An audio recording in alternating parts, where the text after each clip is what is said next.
Hello, this is Dr. Marty Lustig, SVP with NextGen Healthcare and a principal with NextGen Advisors. Recently, NextGen Healthcare partnered with XtelligentMedia to conduct a national survey of provider organizations who offer behavioral health and primary care services. We had a few objectives in conducting this survey. One, to gain a better understanding of how integrated these service lines were in each provider practice. Another, to learn how practices were using technology solutions to support their services. And finally, to learn what challenges practices are experiencing if they're utilizing more than one EHR to meet the distinct needs of these patient populations. I'm joined again today by my colleagues Graham Brown and Dr. Betty Rabinowitz to discuss the findings and their implications. First, let me talk a little about the respondents to put this in context. We heard back from a broad base of organization types. About half were from health systems or physician groups that are affiliated with a health system. And half were from smaller organizations such as FQHCs, home health agencies, community clinics, independent physician group practices, and dedicated behavioral health organizations. Respondents held many functions within their organizations, such as chief executives, clinical, financial management, and other senior management in IT and non-IT roles. Let's start with the big picture. Most organizations indicate they intended to fully integrate their behavioral health and primary care services. Graham, what did our data uncover in this area? Hi, Marty. Nice to be with you today. Interestingly, the data showed that integration is an active focus of about half of the practices that we surveyed, these organizations that are providing both primary care and behavioral health services. And that's really a great trend to see, as this tends to foster more patient-centered care and can help difficult-to-serve populations get better access to care when both these services are provided together. It certainly helps with continuity when the same provider organizations can share information about the patients they're working with. So interestingly then, if we look at that group, of the 50% that are actively working on integration, they split fairly evenly in terms of where they are on that integration journey. About a third of them have an intent, but no real plan in place right now.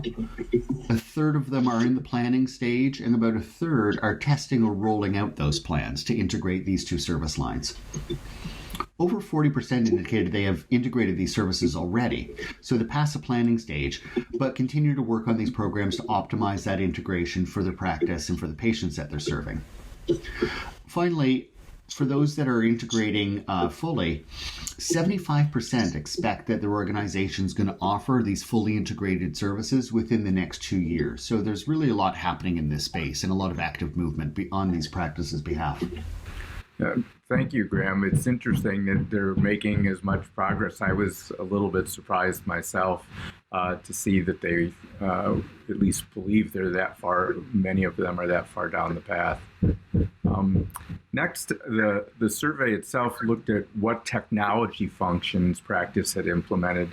Betty, can you talk about the capabilities practices are using today to serve their practices? Sure. So interestingly, we found that the survey respondents had, not surprisingly, over 50%, 56% of them had behavioral health specific workflows, and 63% reported that they were participating in data exchange. It's difficult to know exactly what people refer to when they said data exchange, but clearly sending data or receiving data from other entities outside of their organization, either through an HIE or other capabilities were referred to. Mobile integration, only less than about 44% of respondents said that they had integration of mobile capabilities. What was reassuring and exciting to see was that Patient Portal had about 71% of respondents react that they had that capability. So clearly, in this certainly post-COVID or midst of COVID year, interoperability as well as patient engagement through a patient portal, and of course telehealth capabilities. 70% of respondents said that they had telehealth capabilities were emphasized, implemented, and being utilized. There was less capabilities around mobile population health management and some of the workflow specifically in primary care in the behavioral health groups and behavioral health in the primary care practices. So clearly some opportunities there to equalize or create parity in those capabilities among the groups. And it's also clear that there's great opportunity to create efficiencies in those practices because clearly the services for behavioral health and primary care were somewhat separate. Yeah, I had a couple of questions about it. I wonder what your thoughts are. One of them, the two things that kind of stuck out to me is that as many as 62% of the behavioral health providers said that they had physical health specific workflows. And the other surprise to me was that in the neighborhood of 30% of the practices in behavioral health and physical medicine did not have telehealth capabilities. And given the last year of the pandemic, that actually surprised me that there were that many. I think both observations are very interesting. I think it really depends on, for example, if you are capturing a weight, blood pressure, and temperature, I wonder if respondents were referring to that as physical medicine templates or data fields or capabilities, or if there was even a small template that allowed them to describe a physical exam, a rudimentary or basic physical exam. I think as a respondent, I would say that we do have some capabilities to attend to physical health. So in our next survey, I think we can get a bit more granular and try and ascertain exactly what people were referring to, because I was surprised by it as well. I wonder, Marty, if the services that some of the folks were providing in behavioral health just didn't lend themselves to telehealth, and that's the 30% that didn't have the telehealth services. One of the other areas that I thought was interesting that came from the survey results was that for many organizations to achieve this level of functionality, they actually had to acquire 2 electronic health records, one that was operating in their primary care practice and one their behavioral health practice.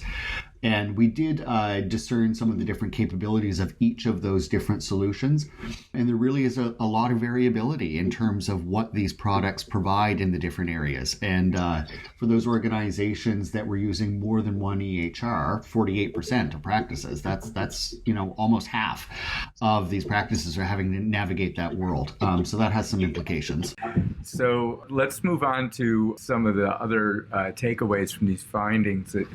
It stuck out to me how the leaders responded when we asked about what challenges their organizations face, and if they did use more, specifically if they did use more than one EHR. So, Graham, you want to talk about that a little bit?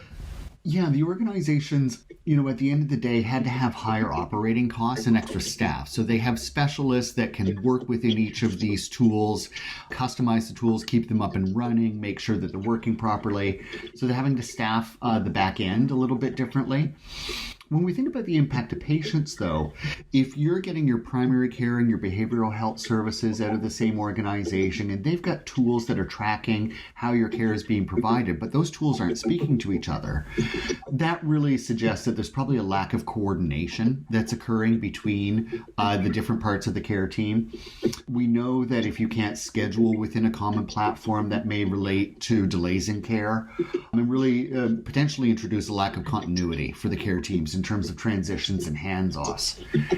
The other impact is that from the provider perspective, there's certain providers that from an administrative backend would be working in both of these tools, probably less so the clinicians on a day-to-day basis, but that adds, additional burden and administrative complexity as they're ensuring that they know all of the ins and outs of the workflows and how these tools function so that they can record data and record other patient interactions effectively. So really sets them up a much more complex working environment than is probably ideal. I think that this is a grand example of form driving function. And when you talk about whole person care and integrated care, but you serve that care with two disparate systems, it really is dissonant. It makes total sense to be able to have a single integrated tool that allows seamless flow between the behavioral health aspects of the patient's care and the physical aspects, and some of that information being available in real time to providers on both sides is absolutely critical for safety, quality of care, patient engagement, patient satisfaction.